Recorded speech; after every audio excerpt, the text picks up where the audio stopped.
This is the analogy. So you all are, let's consider in the analogy, all of you all are sugar molecules. All of you all are sugar molecules. This room is a cell, a muscle cell. Outside in the corridor is the blood vessels, right?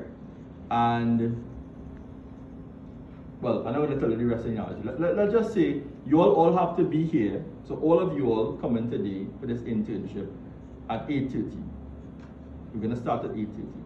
So we open our door at 8. So we open there at 8 and you all come in. So the first person comes and nobody is here. So you have to go, but the guard is here. Let's say we have a guard and the guard is here. And they go to the guard now and they say, well, I want to get into this door, but the door is locked. So what would the guard give you to open the door? A key. Good. So you go to the guard, you get a key, you come and open this door and you get into the room. So you get into the room and everybody after you go and get keys or the same key and they come and they get into the room. So people come at 8, at 8:10, at 8:15, 8:30. At 8:30, everybody is inside the room. Good? Right. But say now tomorrow we have the same exercise and you come at 8 again and you go to the guard and you get the key and you come to the door and you try the key and the key isn't working.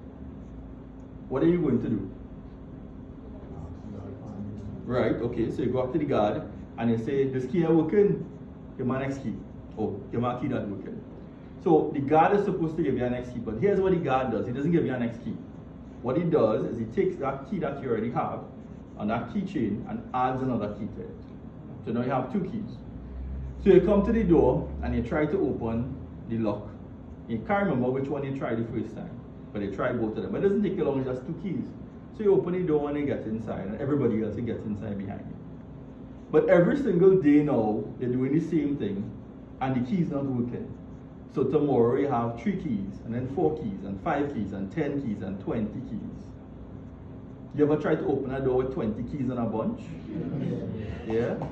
You can't remember where you try already, you're trying, it's taking a long time. So while you fiddle around with the keys trying to get into the room, everybody come in and stand up behind you and have to wait. So they're waiting outside, and then you can't get into the door. Eventually you're going to get in, because it must have a key that's working. And you're going to get in, but you're getting late. Now, if that happens over and over and over and over, 100 keys, 150 keys, 200 keys, eventually the guard wouldn't be able to give you no more keys. So the keys that you're already getting can't even open the door, and then everybody eventually just have to stay outside.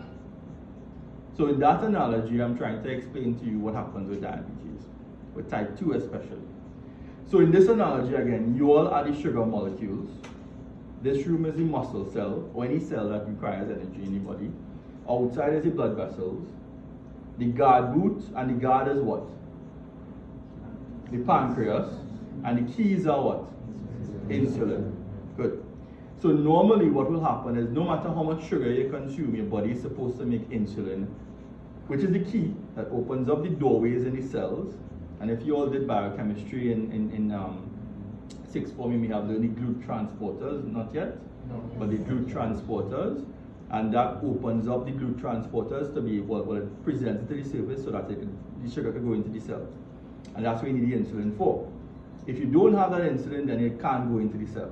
So what's going to happen now, over a period of time, your cells become insulin resistant. And insulin resistant simply means your body is making insulin, but for some reason, the insulin isn't working as it should. So your cells resisting the insulin. And it could be that the insulin isn't correct, but really it's the cells itself resisting the insulin. So something is preventing the insulin from working.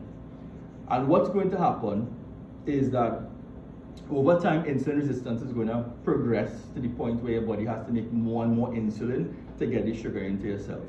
So this period of time is what we refer to as pre-diabetes.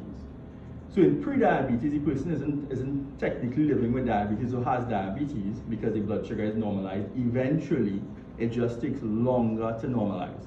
It takes longer for the sugar to get into your cells. So that means your blood sugar stays higher a little longer. And generally during this time, if you take a regular blood sugar test, you might get a normal result, most of the times. Because your blood sugar only tends to stay high right after eating a little bit. And as I said, if you continue this over a period of time, so some people are pre-diabetic for 5 years, 10 years, 15 years, 20 years, And then, because eventually, again, you're making more and more insulin. Because you need more and more insulin. You need more and more insulin to get the sugar into the cells. And eventually, what's going to happen if you're making more and more insulin? The pancreas isn't going to be able to create as much insulin as your body needs.